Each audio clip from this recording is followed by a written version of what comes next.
Assalamualaikum warahmatullahi wabarakatuh. Perkenalkan, saya Bunga Indiasari dengan NIM 250811623348.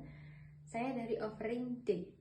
Di sini saya akan menjelaskan singkat mengenai esai saya yang berjudul Baby Blues sebagai krisis identitas emosional dalam masa transisi keibuan. Pertama, pengertian baby blues, yaitu kelahiran anak membawa perubahan besar dalam kehidupan perempuan, baik fisik, emosional, maupun sosial. Tidak semua ibu dapat beradaptasi dengan baik sebagaimana mengalami gangguan psikologis yang disebut dengan baby blues. Baby blues dijelaskan sebagai perasaan sedih, cemas, mudah marah, dan kelelahan setelah melahirkan. Fenomena ini bersifat ringan dan sementara, biasanya muncul sampai 1-3 hari setelah persalinan dan menghilang dalam 2 minggu. Baby blues dapat berdampak pada kesejahteraan emosional ibu serta perkembangan anak, seperti gangguan tidur, emosional, dan kesulitan berkembang dalam kelompok sosial. Masa transisi keibuan memicu perubahan identitas besar dari individu menjadi seorang ibu. Jika tidak mampu menyelesaikan kondisi ini, dapat berkembang menjadi depresi pasca persalinan. Kemudian saya menjelaskan lebih lanjut tentang faktor penyebab baby blues. Pertama itu perubahan hormonal. Setelah melahirkan, kadar hormon seperti estrogen, progesterone, dan endorfin menurun drastis, mempengaruhi kestabilan emosi ibu. Kemudian ada kelelahan fisik dan emosional, proses persalinan yang berat, kurang tidur, dan kelelahan merawat bayi menyebabkan stres dan kelelahan berlebihan. Ketiga, kurangnya dukungan sosial dan emosional. Minimnya dukungan dari suami, keluarga, atau lingkungan membuat ibu merasa sendirian dan tidak mampu menghadapi peran barunya.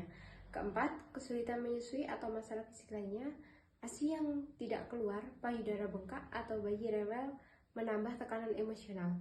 Kelima, faktor psikologis dan identitas diri.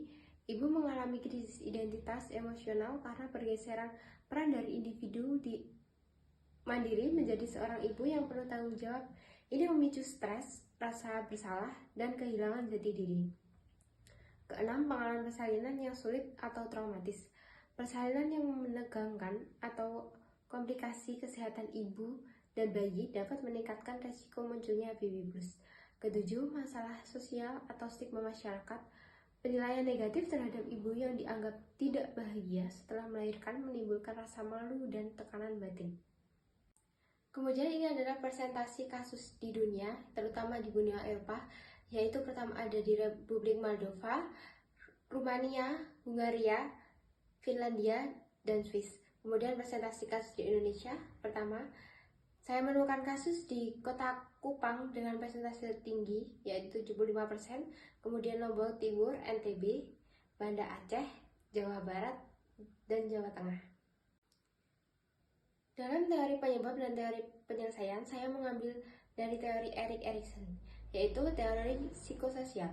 Menurut teori psikososial Erik Erikson, fenomena ini terkait tahap